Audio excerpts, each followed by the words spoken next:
Just the tips. So I'll give it a quick intro. I'm Adam, Mike, just the tips. We got something really special, really cool coming to you guys. As you know, we're the biggest Mike Strantz fans in the world.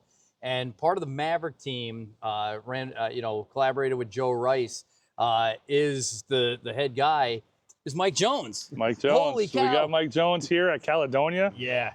We saw you guys just doing some work over there, and we decided to swing over. And you happen to be here, man, which is something special. So you ever read a book or watch a TV show and you're like, man, I wish I could ask the guy who made that like some questions, and then you can't. Oh yeah, most definitely. So we play at courses all the time and love them and geek out on them, and there's just burning questions that we wish you could sit with Mike Strantz and know the answers to. So, just first, I mean, how long did you guys work together? For maybe 13 years. Yeah. 12, 13, 14 years. So one of the things I always wanted to know was, I'm not a big hitter of the ball. I'm pretty good at stick, but Mike was a long hitter. Everybody says it. He could crank the ball out there. Oh yeah, he was really good at golf. Yet most of the courses that he designed, the length isn't an advantage. I mean, maybe with the exception of Royal New Kent, but Tobacco Road, even Caledonia, you got to be if you don't hit the ball 300, that's okay. Yeah. Well, it's more like target golf to him, and the illusion with the bunkers and stuff. You feel like the green and fairways a whole lot closer to you. Yeah. And years ago, you didn't have rangefinders and all that. So a lot of people try to go for it to come up short. So he likes to, trick you a little bit, like deceive you. Give you an illusion you can carry it, but you really can't. So and again, like I said, you worked so closely with him. He said it many times in interviews that it's just his name on the door, but it's a team and a family that did this. And he always said that he didn't feel like you guys got nearly the recognition you deserve. I think for me and Mike, we just want to take a minute and just thank you personally for all the work that you did. But one of the things that blows us away every time we play a Mike Strantz course, we must say it 10 times, is you go, why did he take the time to put that over there? Nobody's ever going to hit it over there, whether it's a bunker or an island in the middle of a bunker, or just that's not even part of the course yet. It's designed. Why? Because he wanted a 3D. If you over there, if you hit, made a slice or a fade, you walk over there and you turn around, it's still beautiful everywhere you go. You see, everything ties into from the woods into the golf hole. Yeah. It wasn't just a big hills here and there. It actually went into the woods for no reason. We took down trees and hauled 50 loads of dirt up in the woods and bring the ridge out into the golf hole. Wow. So it looks like it was always been there. Just kind of blends right in. It ties everything down. Yeah. Basically like that. Yeah, because I mean, trust me, I've been in a lot of those. He's not. He's in the middle of the fairway, but I'm always in that random bunker that I'm like, why is this even here? But it's there for me, I guess. And he was an artist, so he wanted, it didn't matter if the bunker should be there or not, but it just helps to frame the golf hole. Yeah, it just ties finish off together. the picture. Yes. Yeah, because I always say that at the end of all our videos and that we, give Mike Strantz credit to, it's always just like this. We thank Mike Strantz for the masterpiece that he's left behind. These things are just absolute pieces of artwork. And he wanted his art to become real, how people can actually enjoy his artwork, and golf was his art. Yeah, we do that. I mean, I do that, especially when we're playing it. And then also going back through with the videos, I'm like sitting there at my computer looking at these, and I'm living in the artwork that he designed. That's amazing. So let me ask you, I mean, artists tend to have a different kind of mind. They see the world different, and that's why they can put it down. A lot of times what artists don't do a great job, though, is communicating to others their process. I would assume that you guys had a very close relationship. How did he communicate what he was trying to accomplish to you guys? I mean, we all saw the pencil drawings, but when you're standing out there, you must be like, I want he probably this like sees this. something. How does he communicate that to you? You see that branches on that tree there? Yeah. Maybe a ridge coming off, probably about 2 feet below that. You get that point, then you go to a different location. That's another tree or something that's gone down 5 or 6 foot. Then you kind of get the big picture.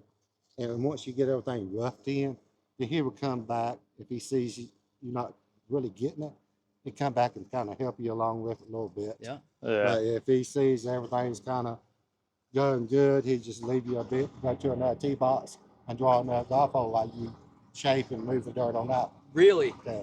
That's incredible.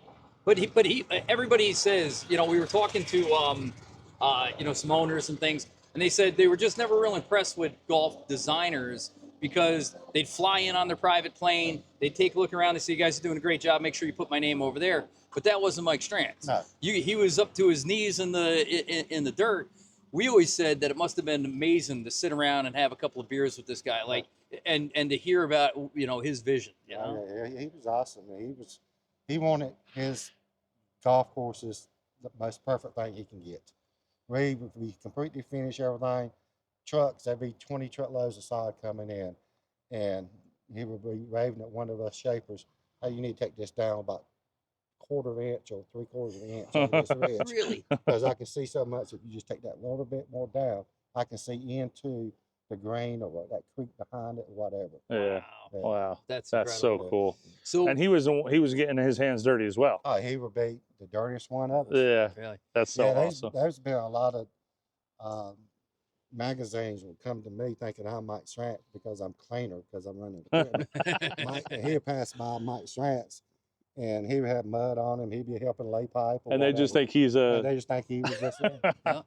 So I mean, one of the amazing things, and it's, you know, it's been said a million times, is you know, only the 9 courses that he designed himself, and, you know, top 10 golf architect all the time, and taken way too early, obviously. The question that we all have is that, you know, just like Jimi Hendrix, or just like, you know, another great artist that was taken too soon, what do you think would have happened if he was still with us today? Would he have 100 courses under his belt? Oh yeah, because everybody was calling him. Everybody wants Mike Strantz's golf course. Yeah. Yeah. And he didn't want to. We built Warrior New Kent Stone House first time, but the same year. But he said he would never do that again because he can't spend enough of time on that one piece of property Yep. to get it as perfect as he wants to. Gotcha. It was just too much. So after them golf courses, we just done one a year. Yeah. One a year. Absolutely incredible.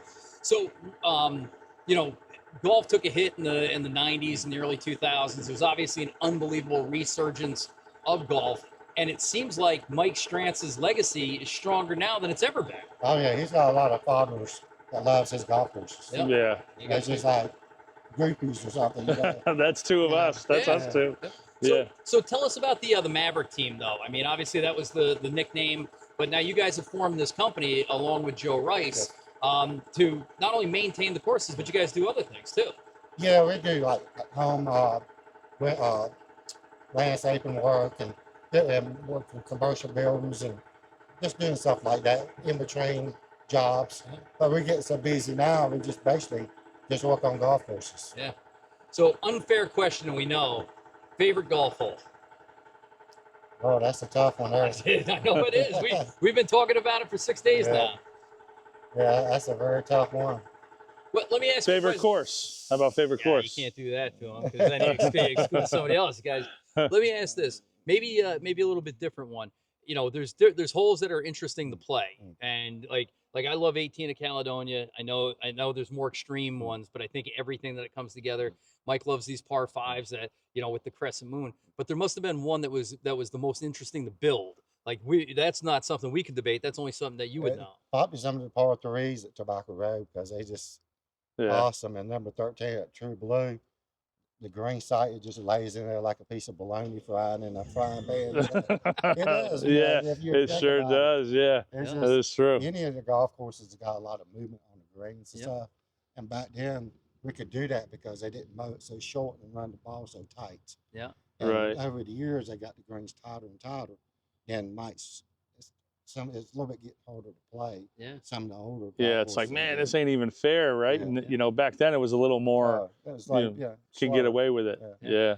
Now you've been extremely generous with your time, and we again, we don't mean to jam you up, but you know, again, when we're thinking about Mike Strantz, 2 things come out about the design, or 3, you know, for me.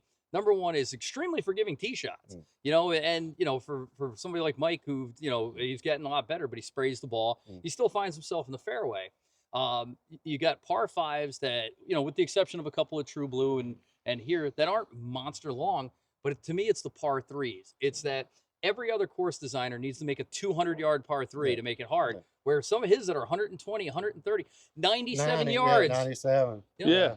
Yeah, today's the first time Yeah. he's parred that hole, and this is your 6th time playing, Yeah. 5th time playing. Yeah. So I cannot play golf good at all. And we was working at True Blue. We came over here one day and played golf. And number 9, Caledonia, it was like I was bugging every golf hole. When I got there, I come to a point I was like, I don't care. I just swung the golf club, came that close, and hit the hole in one. Oh. That was that was best me shot. today. That was the best shot I ever had. Nice. Now that's your favorite hole. Yeah, Now we got it. We figured it out. There you go. got it. My last question, anything you got, because like I said, I could take all your time. But if there's one thing that you'd want people to know about Mike Strantz that maybe you think gets overlooked or people just don't understand about him, what would that be? He was like one of the guys, this old good old guy that you can trust. He was always there for you. He was like employees was like his family. He went to my wedding. Oh, it was man. it was awesome. Yeah, such a great. And he Yeah. was a great chef. Some Really? of the best crawfish etouffee you ever ate in your life. Oh Really? wow, there he you had a pasta machine. He made his own pasta. go. Oh Wow. yeah, he could cook now. So you guys, would you guys like sit down like after like a long day of work and sit there and eat some food and drink some beers afterwards together? Yeah. Yeah, that Not sounds every awesome. time, but a lot of times we do that. Yeah, that's awesome, And we're man. cooking up. And, Man, it would be great to sit down and have a beer with him. Yeah. Yeah. Well, it's great to spend time with you, and we appreciate it more than you know. Okay. I don't know how we get invited to Thanksgiving at the Jones house, or, things like that. But we'll, like I said, Yeah, this is we appreciate it. Like I said, we were saying we got a buddy of ours that went to a Taylor Swift concert and thought that was amazing. no, we just met No, Mike Jones. We just met Mike Jones. Yeah. You're our Taylor Swift, dude. It's an absolute you very pleasure. much. Yeah, No, man, please. appreciate it, man. Mike Thank you very Strantz much. changed my life forever. Yeah. When I Yeah. started working here. It was like I was building roads, construction jobs, I-40, and I had an opportunity to go to work with Mike, and it just changed my life forever. And I've been doing it ever since. I've been doing it ever since. How old were you when you met him? I think it was like 28, Oof. something like that. That's awesome, man. That is, man. That And is. did you know what you were getting into when No, I had no idea. and just started to come together? Yeah, I wasn't in shape when I went to work with him. I could run heavy equipment really good. Mhm. And I did take art in high school, so I was kind of seeing the drawing. It made sense to me. Okay. So I just kind of just worked 2 hours more than each one of the shapers, just try to catch up with them. There you go. And I ended up just saying to him today, the last one he did, Man. That's That was amazing. Monterey Peninsula Country Club. Yeah. When you guys worked here at Caledonia, this was your first time out from underneath Fazio. This was the first one. Mike and I always say how balanced was he, because he obviously has this deep burning desire to do something extreme, and some people have even said Caledonia has 18 signature holes, but he also seems like he kept it reined in a little bit. Like you didn't want to get too crazy right away. Yeah. Well, that's sometimes because of the owners that was wanting the golf course. Mhm. It was an older crowd, and they didn't want something like Tobacco Bay. Yeah. Okay. Like Mark Stewart and Tony Woodell, they play Caledonia a lot, and they just, hey, Mike, whatever you want to do with this piece of property, Yep. you got it. It's yours. Yeah. So, and again, like I said, if we were taking too much time, you let me know.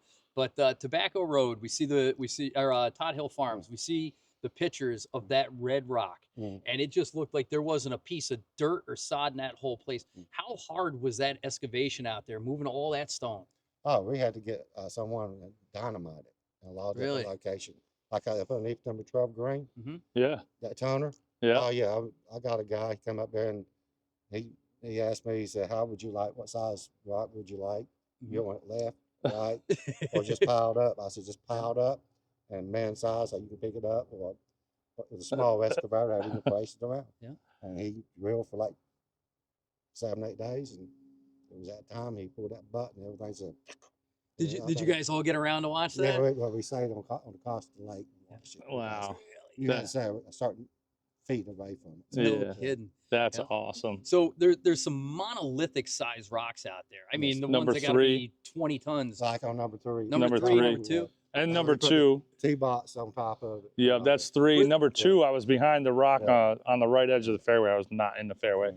And that was a big one too, but yeah. Did you guys move those rocks there, or were they naturally Not formed? around the T-boxes and stuff. Like number 1, when you're going down that deep hill, Mhm. the ones on the side, Yeah. we took a D6 and a 330 excavator, and drug it up there and dig the hole in this place and boulders there. That Wow. was all we could do. Me and Jeff were brother. Yeah. Yeah. Yeah, it was a challenge, but Mike Yeah. said he wanted it. They got it in place. He said about the tee box, move it 8 inches this way. Now pop it up this way. Yeah. This is like when you buy a new painting and your wife's like, to the left. No, back No. to the right. Exactly, 100% that. Me and Jeff were looking at each other because Mike was on the tee box. Yeah. And we're just shaking our head. Dude, we're going to die here. Because, it was like a 2-to-1 slate. Yeah. Left side. Yeah. Over there. Oh yeah. Yep. Yeah. But thankfully for all of us and the tens of thousands or millions of people who played the course and get to appreciate that every day, that he had the eye and you guys had the intestinal fortitude to stick with him while he was realizing his vision. You know? Yeah. Most definitely. It was never a dull day. No. It was always excitement. I'm telling you. So I will say on 18, I did move a rock, but I put it exactly where Strantz had it afterwards. Like, what are you doing? So, like I said, man, we can twist your ear for the rest of the days. I hope this is not the last time we get a chance to meet you. Yeah. My day is far better for having met you. I mean, this has been an great. unbelievable golf trip. But even if we never played a course and we only got a chance to meet you, it would have been the best golf trip of all time. Well, I appreciate it a whole lot. I mean that sincerely. Thank man. you, sir. Yep. So. Just the tips.